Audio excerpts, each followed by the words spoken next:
Five people: pilot Scott Walton, flight nurse Ed Pricola, paramedic Ryan Watson, patient Mark Rand, and his wife Terri, gone in an instant. And here's the kicker. This wasn't just some freak weather accident or bad luck. No, this flight never should have even left the ground. The weather was brutal, the crew was green, and the operator's safety net had more holes than Swiss cheese. And when the NTSB dug into the wreckage, what they found wasn't just tragic, it was infuriating. Here's what happened to November 273 Sierra Mike.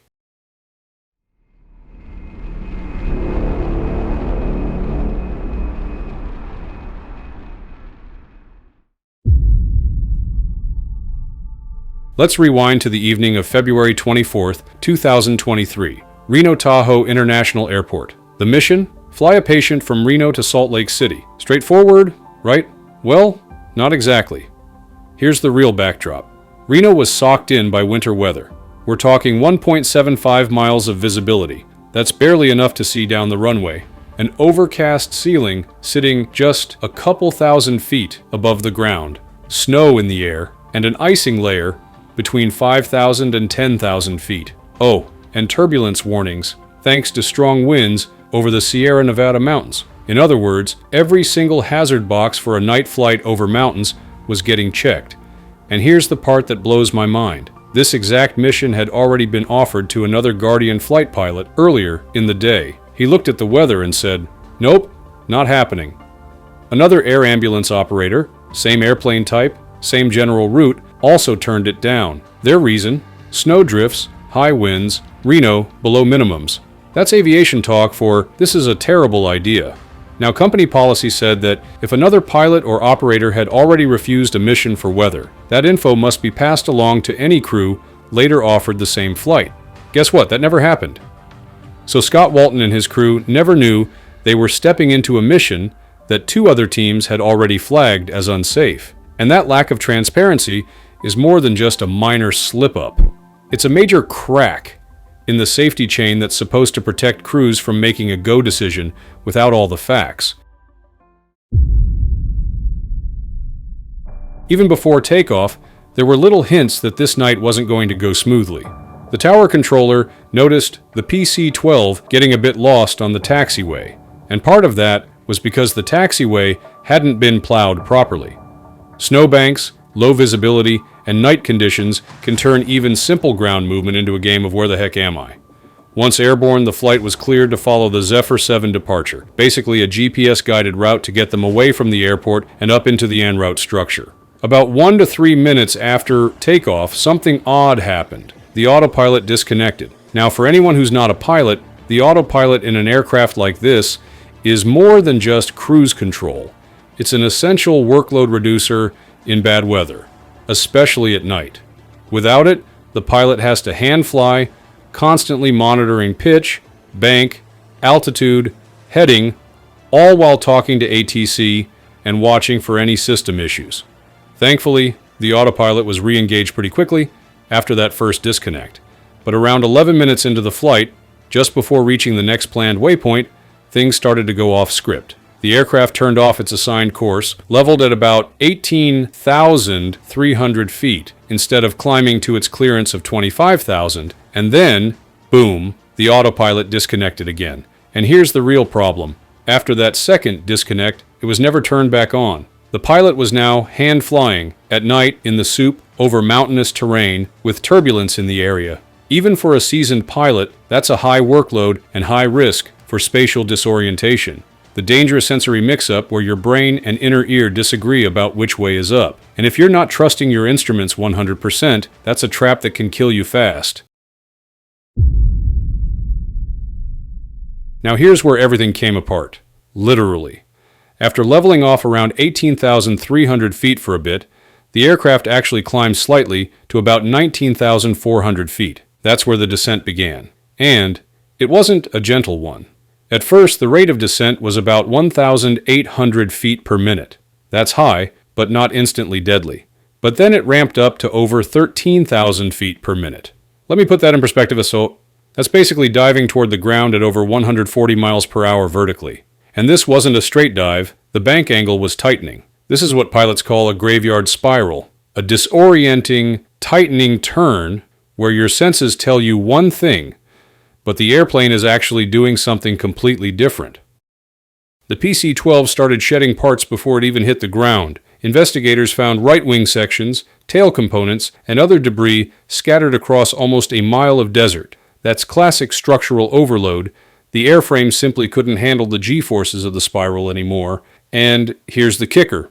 Engine data showed the turboprop was running at full power until impact. So no, this wasn't an engine failure. Residents on the ground said they could hear the plane in distress through the winter storm. And they weren't exaggerating. The sound of a high-power descent in bad weather is unmistakable, but by the time it was audible from the ground, there was no way to intervene. The airplane was already past the point of no return. You might be thinking, okay, but isn't this exactly what professional pilots are trained to handle? Well, yes, but training and reality aren't always the same thing, especially here. The pilot, Scott Walton, had just over 2,100 total hours, but less than 95 in the Pilatus PC-12. And those hours matter. Each aircraft has its quirks, and the PC-12's single-engine turboprop setup, its avionics, and its autopilot system take real time to master. On top of that, he was a float pilot, meaning he rotated between different bases around the country instead of being permanently stationed somewhere. That's great for flexibility, but it meant he had no formal familiarization with this particular region's terrain and weather patterns, especially at night in winter. His training records? They showed he'd initially scored unsatisfactory in both autopilot operation and navigation systems before eventually passing. And that's important, because this entire sequence kicked off with an autopilot disconnect. Then there's the medical finding nobody saw coming. During the autopsy, they found a 3-centimeter tumor in his right parietal lobe. That's the part of the brain that integrates spatial and visual information. Basically, it's your internal flight director. Now, nobody can say for sure if it affected him that night, but if there was ever a set of conditions that would magnify any weakness in spatial processing, this was it. The medical crew, flight nurse Ed Pricola and paramedic Ryan Watson, were both under a year in the role. In helicopter ops, their own company forbids putting two inexperienced clinicians together, the green-on-green rule. But that policy didn't exist for fixed wing.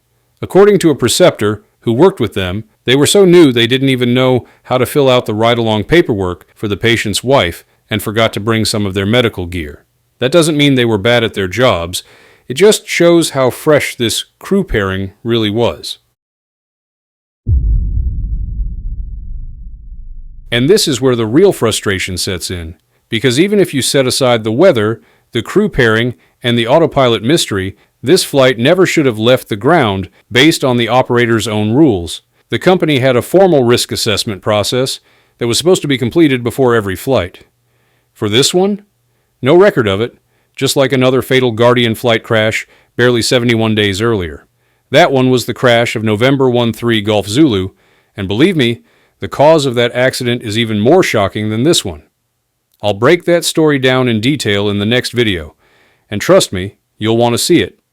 Their 3 to say go, 1 to say no motto sounds great on paper. In practice, clearly not enforced here. The inconsistency is glaring. In rotorcraft operations, they're strict about pairing an inexperienced medic with a more experienced one. But in fixed wing, apparently it was fine to put two brand new clinicians together with a float pilot unfamiliar with the area. And the float pilot system itself, it might look efficient in a staffing spreadsheet, but in reality it can weaken the bond between pilots and medical crews. Crews who fly together regularly build trust and communication, what pilots call CRM, or crew resource management. Break that up, and you've got people who haven't built that unspoken understanding of each other's habits and limits.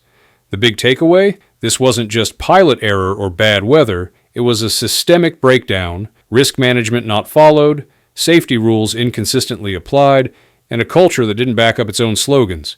And honestly, it raises some hard questions about FAA oversight of Part 135 medical transport operators.